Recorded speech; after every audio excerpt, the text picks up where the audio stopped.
Hello friends, welcome back to Santhoshi Samayal. இன்றைக்கி நம்ம பார்க்க போகிறது ஒரு தேப்லா குஜராத்தி டிஷ்ஷோட சப்ஜி. இது குஜராத்தி ஒரு டிஷ், அது எப்படி பண்ணலான்றதை பார்க்கலாம்.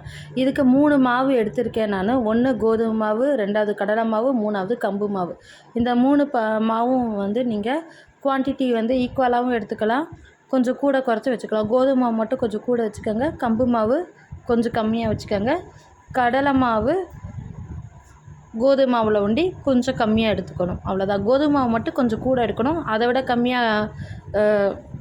கம்மியாக கடலை மாவு, அதை விட கம்மியாக கம்பு மாவு. அதுக்கப்புறம் இதில் உப்பு சேர்த்துக்கிட்டாச்சு, மஞ்சப்பொடியை சேர்த்துக்கிட்டாச்சு. நான் ஆல்ரெடி இன்றைக்கி இதில் ஒரு வித்தியாசமாக பாலக்கீரை இங்கே கிடைக்கும், அதுதான் இதில் நான் ஆட் பண்ண போகிறேன். இந்த பக்கம் இப்போ மஞ்சப்பொடி, உப்பு, காரப்பொடி எல்லாமே இதில் நம்ம சேர்த்தாச்சு. பெருங்காயமும் இதில் நான் சேர்த்துக்கிறேன்.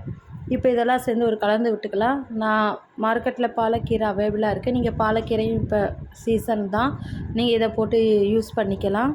தனியா ஜீரா பவுடரும் இதில் நான் ஆட் பண்ணுறேன். பாலக்கீரை, தனியா, அதாவது கொத்தமல்லி இலை, அதையுமே நீங்கள் இதில் ஆட் பண்ணிக்கலாம்.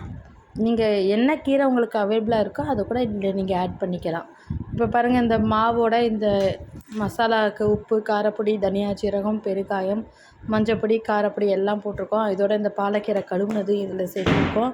இப்போ இது நல்லா நம்ம கலந்து விடணும். நீங்கள் எப்போவுமே ரொட்டி மாவு எப்படி பிசைவீங்களோ அதே மாதிரியே பிசைங்க. நல்லா தண்ணி ஊற்றி நல்லா பிசைங்க. கடைசியாக கொஞ்சம் எண்ணெயை விட்டு பிசைஞ்சிட்டு ஒரு 15 to 20 நிமிஷம் நீங்கள் ரெஸ்ட் விட்டுறணும். அப்போ தான் உங்களுக்கு ரொட்டி நல்லா சாஃப்டாக நல்லா ஃப்ளஃபியாக வரும், நல்லாவும் இருக்கும் உங்களுக்கு. இப்போ இந்த மாவை நல்லா நம்ம பிசைஞ்சு எடுத்துக்கலாம். இது கண்டிப்பாக இந்த டிஷ் ட்ரை பண்ணி பாருங்கள். உங்கள் எல்லாத்துக்குமே ரொம்ப பிடிக்கும். இது குஜராத் ஸ்டைல் ட்ரெஸ்ஸு, கண்டிப்பாக ட்ரை பண்ணுங்கள். ஒன்ஸ் நீங்கள் ட்ரை பண்ணிங்கன்னா அடிக்கடி இந்த மாதிரி தான் நீங்கள் செஞ்சு சாப்பிடுவீங்க. சப்ஜியே இல்லாட்டினாலும் பரவாயில்ல, வெறுமை இந்த ரொட்டியை வச்சு நீங்கள் இந்த மாதிரி செஞ்சு சிம்பிளாக ஈஸியாக பண்ணி கொடுத்துடலாம். உங்கள் ஸ்கூலுக்கு, பசங்களோட டிஃபன் பாக்ஸ்க்கும் இது சூப்பராக இருக்கும். கண்டிப்பாக ட்ரை பண்ணி பாருங்கள். இதுக்கு தொட்டுக்கிறதுக்கு நான் பூண்டு சட்னி பண்ணியிருக்கேன் நான், அது இன்னொரு வீடியோவில் உங்களுக்கு அதில் காட்டுறேன் நான். நீங்கள் அதை பாருங்கள் எப்படி பூண்டு சட்னி பண்ணணுன்றதை. தயிர் இருந்தால் கூட போதும் உங்களுக்கு. பூண்டு சட்னி இல்லைன்னா வெறும் தயிரோட கூட நீங்கள் இதை சாப்பிட்டுக்கலாம்.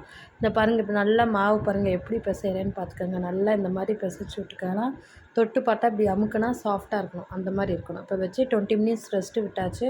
இப்போ பாருங்கள், மாவு இப்படி நல்லா உருட்டி நல்லா இது பண்ணி எடுத்துக்கலாம். அப்போ தான் உங்களுக்கு ரொட்டியோட ஷேப் ரவுண்டாக வரும். இந்த மாதிரி இப்போ இந்த மாதிரி தொட்டுக்கிறதுக்கு மாவு வச்சு தொட்டு இப்போ இந்த மாதிரி பண்ணி நம்ம ரொட்டி போட்டு எடுத்துக்கலாம். எப்படி இருக்குதுன்னு பார்க்கலாம். இப்போ பாருங்கள், இப்போ ரொட்டி வச்சு எடுத்தாச்சு. இதில் நம்ம தவா கல் நல்லா சூடாக இருக்குது, இப்போ போட்டு எடுத்துடலாம். நான் நெய் போட்டு தான் கொடுக்குறேன். நெய் போடுங்க, ரொம்பவே நல்லா டேஸ்ட்டாக இருக்கும். இதில் கம்பு மாவு போட்டிருக்கனால நெய் போட்டிங்கன்னா தான் உங்களுக்கு நல்லாயிருக்கும் உடம்புக்கு. நெய் போட்டு கொடுங்க, ரொம்ப நல்லது. இந்த ரெசிபி உங்களுக்கு பிடிச்சிருக்குன்னு நினைக்கிறேன். மறக்காமல் இதை சப்ஸ்கிரைப் பண்ணுங்கள். இந்த மாதிரி வீட்டில் பண்ணி கொடுங்க குழந்தைங்களுக்கு எல்லாத்துக்கும். சந்தோஷ சமையல் சப்ஸ்கிரைப் பண்ணுங்கள். உங்கள் ஃப்ரெண்ட்ஸ் அண்ட் ஃபேமிலிக்கு ஷேர் பண்ணுங்கள். இதோட நான் தொட்டுக்கிறதுக்கு தகியும் பூண்டு சட்னியும் வச்சுருக்கேன். இந்த வீடியோ உங்களுக்கு பிடிச்சிருக்குன்னு நினைக்கிறேன். மீண்டும் ஒரு சுவையான ரெசிபீஸை நம்ம சந்திக்கலாம். அதுவரையும் உங்களிடம் விடைபெறுவது சந்தோஷ சமையல். Thank you, bye bye.